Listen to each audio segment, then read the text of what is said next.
Garrison Teal had a backhoe on the place for the better part of 3 summers before anybody in Menard County stopped laughing long enough to ask him a serious question about it. He was 53 years old, and he ran cattle on 4,000 acres of thin Edwards Plateau range west of the county seat. And what he did with that backhoe, season after season, was dig ponds. Not one big stock tank the way every rancher in that country kept 1 or 2, sitting fat and low in the bottom of a draw where the water naturally gathered. Dozens of them, small and shallow, cut into the low swales and draws that crossed his land, each one set on the contour of a slope, instead of down in the bottom of a creek, the way common sense said a pond ought to go. To anybody driving that county road, it looked like a man had taken a perfectly good stretch of grazing land and dug it full of holes for no reason a working rancher could name. Garrison Teal had never been a quiet man. He talked at the co-op, and he talked at the sale barn, and he talked to anybody who stood still near him long enough. And most of what he had talked about for years was water. The way it moved across that country, the way every rancher he knew was chasing it deeper and deeper underground, while it ran straight off the surface of their own land and out of the county in a single hard rain. People had learned to let it go past them, the way you let a radio play in another room, a familiar noise you had long since stopped hearing the content of. Garrison always had a theory. Nobody had ever seen much reason to test one. So when he started cutting pond after pond into a stretch of range that had never carried a drop of standing water in living memory, the county had itself a fine season of material. They said he was drowning good grazing land on purpose. They said the ponds would sit there evaporating a fortune of water straight into the Texas sky and give him nothing back but mud and mosquitoes. A man at the sale barn asked him, in front of a full room, whether he planned on stocking the new ponds with bass, since he clearly was not stocking them with sense. Garrison laughed along with most of it. He kept digging anyway. 4 years later, in the worst drought the Edwards Plateau had seen in half a century, wells started failing up and down that county, one after another, ranch by ranch. The water table dropping out from under people who had pumped from the same aquifer their whole lives without a second thought. And on the Teal place, where the range was scarred with what everybody had called a foolish man's mud holes, the well was still pulling water steady. And so, as it happened, were 3 of his neighbors' wells closest to his line. If stories about stubborn conviction, old knowledge, and the wisdom that outlasts a crowd's opinion mean something to you, subscribe and join our farming family, and tell us in the comments where in the world you are watching from tonight. We would love to know how far this story has traveled.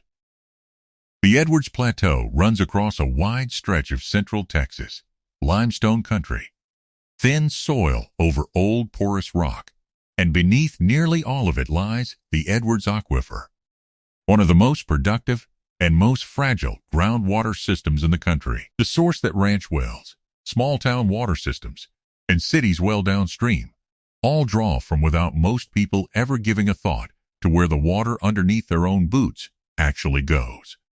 That geology is called karst, limestone that rain has been dissolving for millions of years into a honeycomb of cracks, sinkholes, and underground channels. And it behaves very differently from ordinary ground. Water that soaks in does not creep down slowly through packed soil the way it does in most places. It finds a crack and drops, sometimes fast, into channels that can carry it miles before it surfaces again in a spring, or gets pulled up by a well half a county away. That means the aquifer depends almost entirely on rain actually having the time and the surface contact to soak in somewhere upstream, in what hydrologists call the recharge zone, before it ever reaches a rancher's pump. And that is exactly the part the whole system in that country had stopped protecting. Generations of ranchers had cleared brush, straightened drainages, and let water sheet off bare overgrazed ground as fast as gravity would take it. Because fast runoff meant dry footing for cattle, and dry footing was what everybody wanted. A preference bred into the whole way of ranching that country for 100 years. A hard rain on land like that hits the ground and is gone within hours, racing down every draw into the nearest creek and out of the county, and every gallon that leaves that fast is a gallon that never had the chance to sink into the limestone and refill anything at all. Garrison had not learned any of that from a person. He had found it in an old rain harvesting bulletin, buried in a box of donated books at the county library, printed decades earlier by a state agricultural office that no longer existed under that name.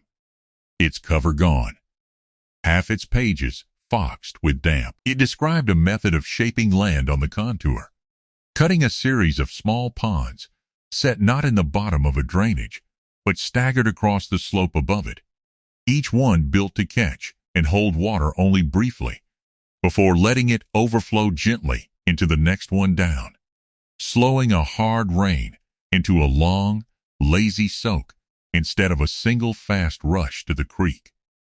He read that bulletin more times than he ever told anyone, and he decided, on his own, with no one to confirm it, that it explained exactly what was wrong with every acre of range he had ever run cattle on. Here is the actual mechanism, and it is the whole reason a talker with a backhoe ended up right about something the whole county had stopped questioning. A pond built in the bottom of a creek catches water that has already gathered speed and volume, and it mostly just holds what arrives, offering the ground beneath it one saturated spot to soak from, while everything upstream keeps racing past unchanged. Whole square miles of ground never touched, by the pond sitting quietly in the low point below them. A series of small ponds staggered across the contour of a slope does something different. Each one is sized to catch only the water crossing that particular stretch of ground, and each one is built with a low earthen spillway so that once it fills, the overflow spreads out gently rather than punching through in a single channel, moving slowly downhill from pond to pond, instead of gathering into a flood that reaches the creek in an afternoon and leaves the county by evening.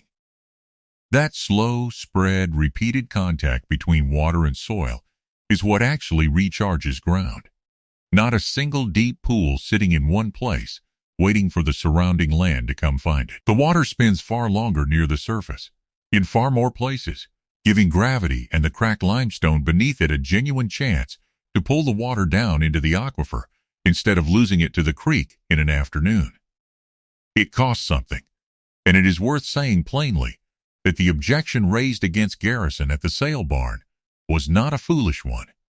Standing water in open ponds in that heat does lose a real share to evaporation, sometimes a significant one over the course of a long dry summer, and every rancher who raised that point was drawing on a lesson that country had actually learned the hard way more than once. But a properly sited, properly sized system loses far less to evaporation than the same rainfall loses to uncontrolled runoff racing straight off bare, hard-packed ground toward a creek that carries it out of the watershed entirely. And the difference between those two losses, multiplied across thousands of acres and a decade of rainy seasons, is the difference between an aquifer that holds and one that slowly, quietly empties, while everyone pumping from it insists nothing has changed. His own father, Owen Teal, who had run that ranch for 40 years before Garrison took it over, thought the whole plan was foolishness dressed up as improvement. Owen belonged to a generation that had watched exactly this kind of surface water evaporate to nothing under a July sun more summers than he could count. And he told his son plainly, more than once, standing at the kitchen table with the old bulletin spread out between them, that he was going to bake away the best grazing ground on the place, chasing a theory out of a book nobody else had bothered to keep. Owen was not being stubborn for its own sake. He was applying a lesson that had cost his own father dearly once, a shallow tank that had gone to a cracked, useless bowl of dried mud in a bad summer decades earlier. A memory so vivid he could still describe the smell of it, and he could not see From that memory, why his son's ponds would end up any different from the one that had failed his own father before him. Garrison could not fully argue him out of it. Not with numbers. Not at first, because there were no numbers yet. Only a bulletin and a hunch, and a stubborn certainty he could not fully explain even to himself. He dug anyway, on the acres that were his to manage, while his father shook his head at the kitchen table, and the rest of the county did its talking at the sale barn. The two of them worked the same operation for 3 more years, without ever once resolving the argument between them. Each one certain the other was making a mistake that would cost the ranch dearly, and neither one willing to be the first to give ground. There was no real failure in any of it, not in the way a story like this usually needs one. The ponds held. The contour lines were not hard to lay out once he learned to read the land with a simple hand level, the way the old bulletin described, sighting down the slope pond by pond until the spacing looked right on paper and then held true on the ground. Nothing washed out. Nothing collapsed in a storm. The entire difficulty of those first years was not technical at all. It was social. The steady work of being the man everybody had already decided was wasting his own ranch, of driving past a fresh new pond every few months while people leaned on their trucks at the gate and asked when he planned on selling boat rides. Garrison kept talking because that was who he was, and he kept digging because for the first time in his life nobody was listening to the talking anyway, so the digging was the only argument he had left. The drought that tested it came slowly, the way the bad ones in that country always do, a dry year folding into a drier one, then a third and a fourth with rainfall running less than half of normal across the whole plateau, creeks drying to a chain of stagnant pools, and then to bare cracked gravel, the whole landscape going the color of an old paper sack by the middle of the third summer. By the third summer, wells that had pumped steady for generations began sputtering, drawing air, failing outright, one after another across the county, in a pattern that had nothing gentle about it. Ranch after ranch across Menard County hauled water by truck for stock that could no longer be watered any other way, driving miles each direction twice a day, the expense mounting on operations that were already thin. The county judge held meetings about it, standing room only, ranchers who had never spoken up at a public meeting in their lives, asking hard questions about an aquifer nobody had thought much about, until it started running out from under them. People who had laughed at Garrison Teal 2 years earlier were now driving 40 minutes each way twice a day with a water trailer behind their pickup, passing his gate on the way, saying nothing about it at all. The Teal well held. It dropped, the way every well in that aquifer dropped under that kind of stress, the water table falling right along with everyone else's. But it held steady enough to run the operation without hauling through a summer that broke wells all around it on every side. And it was not only his well.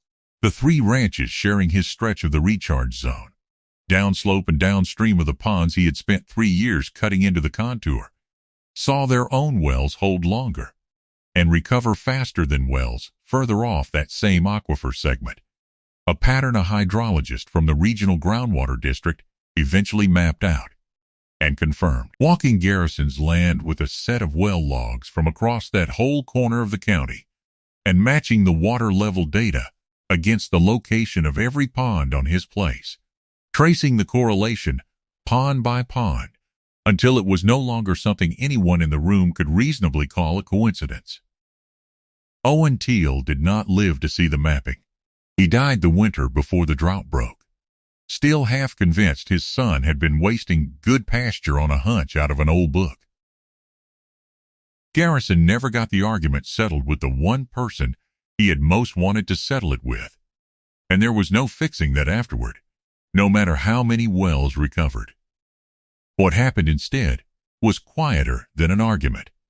Nobody at the sale barn stood up and admitted anything out loud, and nobody expected them to. But the year after the drought broke, 3 ranchers on Garrison's stretch of the recharge zone hired the same backhoe operator he had used and started cutting contour ponds of their own, following his spacing, copying his spillway design almost stroke for stroke, without ever once calling it his idea in so many words, the credit passing sideways into the general knowledge of the county rather than staying attached to any one name. Within 5 years, a dozen ranches across that end of the county had done the same, and the regional groundwater district began quietly recommending contour pond systems to anyone in that recharge zone who asked, citing the data from Garrison's own acres without always saying whose acres they were. Garrison Teal still runs cattle on that same 4,000 acres, and he still talks at the co-op and the sale barn and to anybody who stands still near him long enough, though what he talks about now is mostly regarded by the same men who once laughed at him at that sale barn as the closest thing to local expertise that stretch of the county has to offer. He kept his father's old hand level on a hook by the back door, long after it stopped seeing regular use, worn smooth on the handle from 40 years of somebody else's grip before his own, and he has never fully explained to anyone, including himself, whether he keeps it there to remember what worked or to remember the one argument he never got to finish. Have you ever been right about something too late for the person who needed to hear it? Tell us in the comments. We read every single one. And if this story meant something to you, subscribe and let us know where you are watching from tonight.